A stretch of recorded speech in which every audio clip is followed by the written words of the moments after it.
Assalamualaikum warahmatullahi wabarakatuh.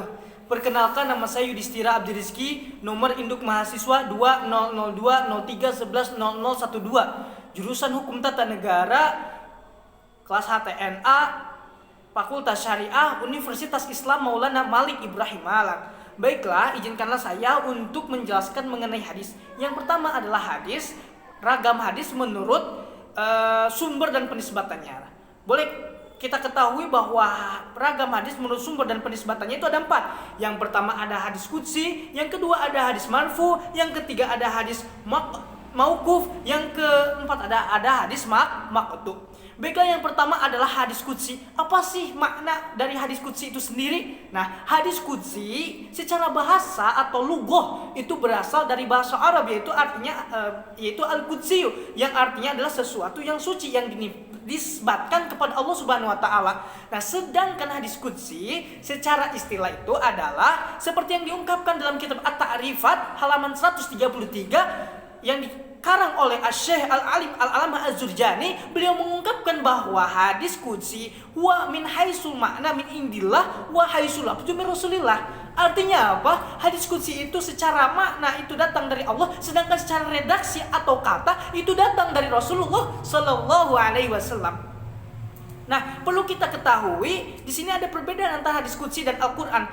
Jika kita tinjau Al-Quran itu sendiri, Al-Quran itu lafzu wa maknahu min indillah, lafaznya dan maknanya itu langsung dari Allah. Sedangkan hadis qudsi maknahu min indillah wa lafzuhu min Rasulillah gitu. Jadi maknanya datang dari Allah, sedangkan lafaznya itu redaksinya datang dari Nabi. Makanya dalam kitab At-Ta'rifat dijelaskan halaman 133 itu lebih abdul mana Quran dan hadis qudsi. Beliau jawab fal Qur'anu mutafadilun, bahwasanya Al-Quran itu lebih abdul daripada hadis qudsi. Kenapa? Li'annahu labzuhu wa ma'nahu nuzulan alaihi aidon.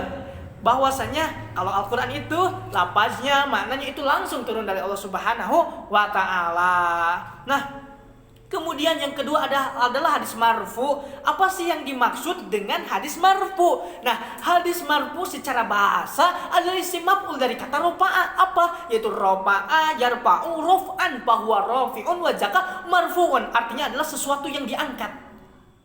Nah, kemudian hadis marfu ini dalam kitab Mustalahul Hadis dijelaskan bahwa ma udifa ilan nabi sallallahu alaihi wasallam min qaulin aw fi'lin aw taqririn aw sifatin, yaitu segala hadis atau segala sesuatu yang disandarkan kepada Nabi Muhammad sallallahu alaihi wasallam, baik itu ucapannya, perbuatannya maupun ketetapan ataupun tingkah laku atau sifat Nabi Shallallahu Alaihi Wasallam. Nah, di sini ada beberapa redaksi yang luar biasa. Yang pertama adalah ada yang menyebutkan maja'a ilan Nabi, ada yang bilang ma usnida ilan Nabi, ada yang bilang ma udipa ilan Nabi, ada yang bilang ma arada ilan Nabi Shallallahu Alaihi Wasallam. Namun pokok intinya bahwasanya hadis marfu ini tetap bahwa segala sesuatu yang disandarkan kepada Nabi Shallallahu Alaihi Wasallam, baik itu ucapan, perbuatan, ketetapan maupun sifatnya, disebut hadis marfu namanya. Nah, kemudian yang ketiga ada yang dinamakan dengan hadis mauquf. Apa sih yang dimaksud dengan hadis mauquf? Nah, hadis mauquf itu sendiri berasal dari isim maf'ul dari kata waqafa, yang artinya sesuatu yang berhenti atau dihentikan. Nah, secara istilah hadis mauquf ini adalah ma'udifa ila sahabi, segala sesuatu yang disandarkan kepada Nabi, baik itu ucapannya, perbuatannya ataupun sifatnya. Yang keempat adalah hadis maqtu. Apa sih yang dimaksud dengan hadis maqtu? Nah, boleh kita ketahui bahwa kata maqtu itu merupakan isim maf'ul dari kata qata'a. Qata'a yaqta'u qat'an fahuwa qati'un wa zaka maqtu'un, yang artinya sesuatu yang terputus atau terpotong. Nah, sedangkan hadis maqtu yang dimaksud ulama ulumul hadis di sini adalah ma'udifa ila tabi'in, segala sesuatu yang disadarkan kepada tabi'in. Nah, itu dinamakan hadis maqtu namanya. Nah, itu adalah ragam sumber hadis menurut sumber atau penisbatannya. Baik, yang kedua adalah ragam hadis menurut kuantitasnya. Ada berapa sih ragam hadis menurut sumber dan penisbatannya? Ragam hadis menurut kuantitasnya, yaitu ada 2. Apa saja? Yang pertama ada hadis mutawatir, yang kedua ada hadis ahad. Apa sih yang dimaksud dengan hadis mutawatir? Nah, secara bahasa, kata al-mutawatir itu berasal dari mustaqnya lafaz tawataro yang artinya berturut-turut atau berlangsung atau bersambung gitu. Jadi sesuatu yang bersambung tanpa ada ikatan yang lain disebut hadis mutawatir namanya secara bahasa. Nah, adapun hadis mutawatir secara istilah itu adalah al hadisu al mutawatir wal hadisu an mahsusin adzirawahu adadun jam'un fil adati halati istima'ihim wa tawattihim alal kazabi. Artinya apa? Bahwa hadis mutawatir itu adalah hadis yang menjelaskan tentang suatu perkara yang mahsus. Apa sih yang dimaksud dengan perkara yang mahsus? Nah, perkara mahsus itu adalah perkara yang bisa dipandang oleh panca indera atau dilihat oleh panca indera. Nah, yang dimana diriwayatkan oleh perawi yang sangat banyak, dan menurut adat mustahil mereka untuk berkumpul dan bersepakat untuk berdusta. Nah, itu pengertian hadis mutawatir secara istilah.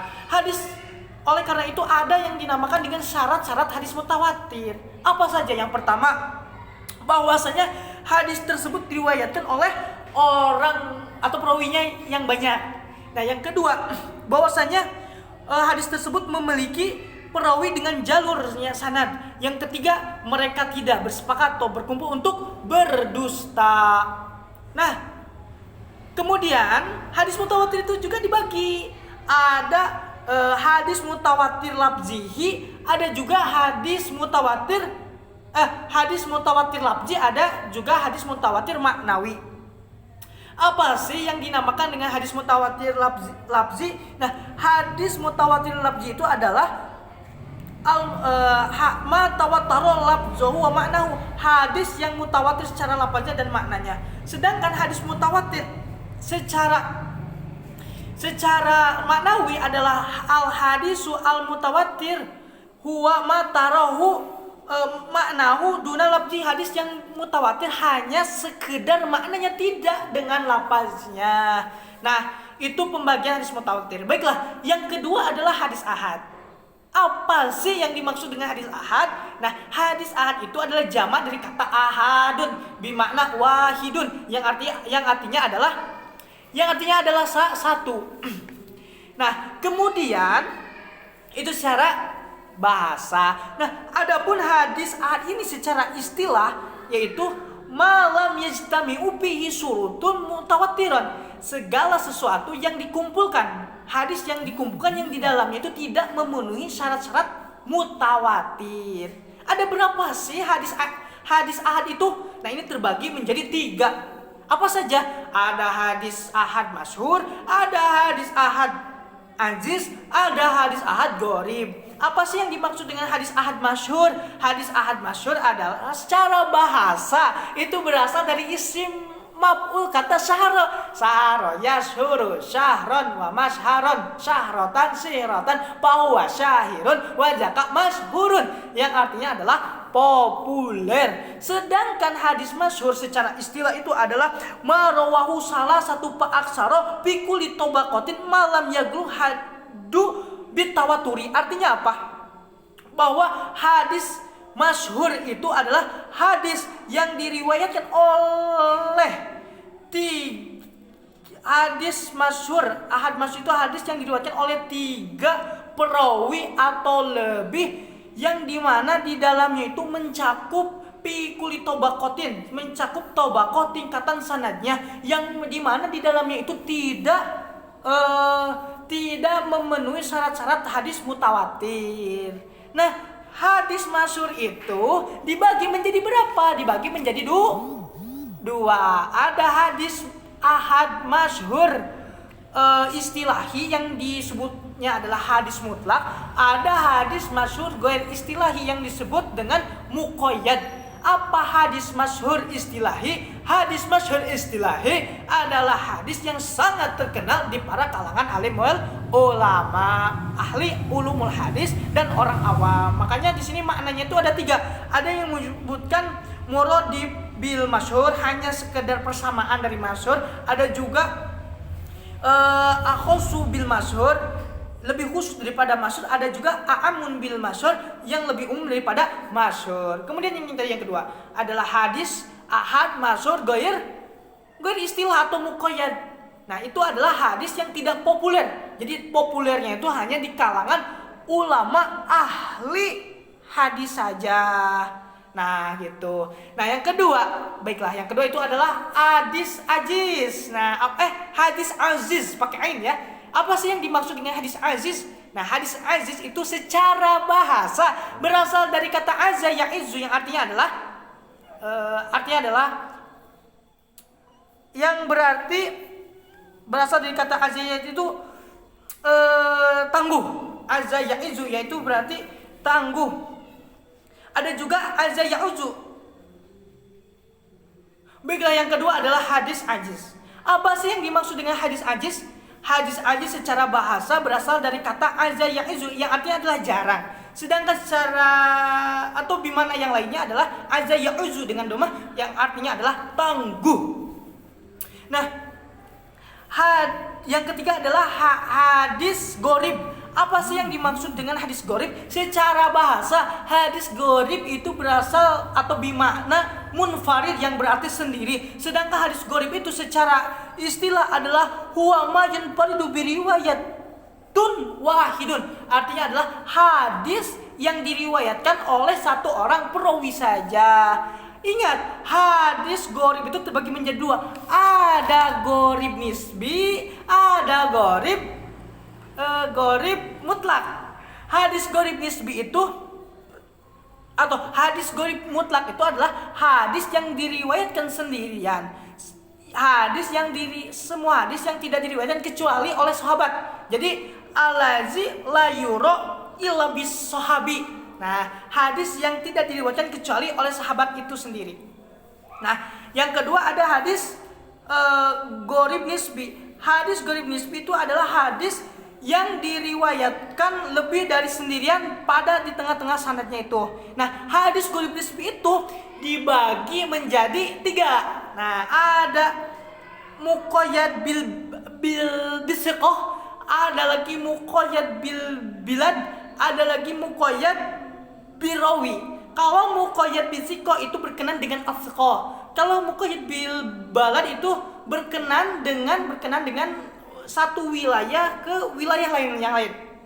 Sedangkan kalau bisiqah gitu ya, kalau birawi adalah hadis yang berkenan dengan perawi, baik itu perbuatan ataupun yang lainnya. Nah, itu ragam hadis menurut kuantitas hadis.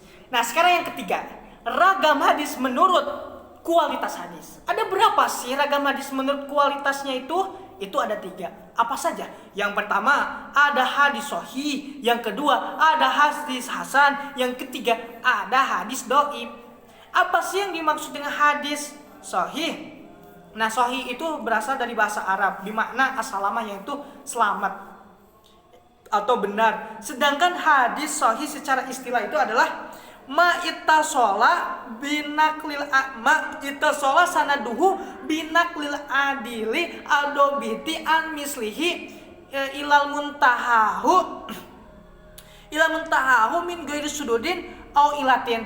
Adalah hadis yang dimana sanadnya itu bersambung dan perawinya itu adil, yang dimana di dalamnya itu tidak ada dobitnya itu kuat, dimana di dalamnya itu tidak terdapat syad dan ilat.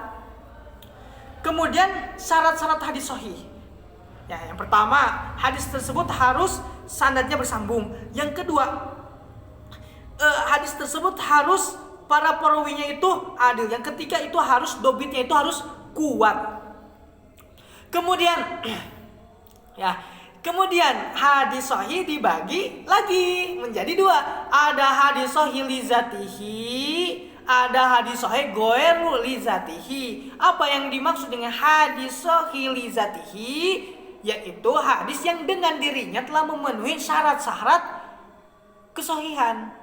Adapun hadis li ghairi zatihi adalah hadis yang tanpa dirinya tidak memenuhi hadis kesahihan, melainkan butuh jalan atau tobakot atau hadis yang lainnya, seperti itu. Nah, kemudian yang kedua adalah hadis hasan. Apa sih yang dimaksud dengan hadis hasan? Nah, hadis hasan itu sendiri, baik, itu hasan itu artinya baik secara bahasa. Sedangkan secara istilah hadis hasan itu adalah hadis yang bersambung sanadnya, kemudian yang perawinya itu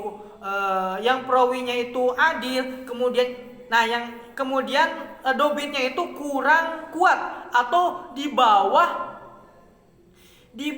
dari hadis sahih. Nah, hadis hasan juga terbagi menjadi dua. Ada hasan li zatihi, ada hasan li ghairi zatihi. Hadis hasan li zatihi adalah hadis hasan yang dengan dirinya telah memenuhi syarat-syarat hadis hasan. Sedangkan hadis hasan li ghairi zatihi adalah hadis yang tanpa dirinya hadis hasan itu memerlukan hadis-hadis yang lain atau tabaqat yang lain supaya memenuhi syarat-syarat hadis kehasanan. Baik, yang ketiga adalah hadis dhaif. Apa yang dimaksud dengan hadis dhaif? Hadis dhaif itu adalah secara bahasa itu artinya ada lemah. Sedangkan hadis dhaif secara istilah ulama ahli hadis yang dikutip dalam kitab Majmu'atul Baikuni dalam syairnya menjelaskan wa kullu ma an rutbatil hasna kusir wa dhaifu wa aqsami kasir, bahwa hadis dhaif itu hadis yang tidak memenuhi atau lebih rendah daripada hadis hasan dan hadis sahih. Nah, itu pengertian atau ragam hadis menurut kualitasnya. Baik, yang keempat, sebab kedhaifan hadis. Baik. Nah, sebab kedhaifan hadis karena terputus sanad itu. Dalam sifatnya itu, yang pertama adalah hadis mursal. Apa sih hadis mursal? Masaqata min akhiri sana isnadihi min ba'di tabi'in. Artinya adalah hadis yang dihilangkan perawi setelah tabi'in atau sahabat dari akhir sanadnya. Maksudnya hadis tersebut adalah hadis yang apabila yang tidak diriwayatkan pada sahabat Nabi itu tidak mungkin, karena setiap hadis pasti nisbat kepada sahabat. Kalau ada hadis yang tidak bernisbat kepada sahabat, maka itu hadis yang bermasalah, seperti itu. Nah, kemudian yang kedua ada yang namanya hadis munqati. Apa sih yang dimaksud dengan hadis munqati? Hadis munqati itu adalah hadis yang dimana di dalamnya itu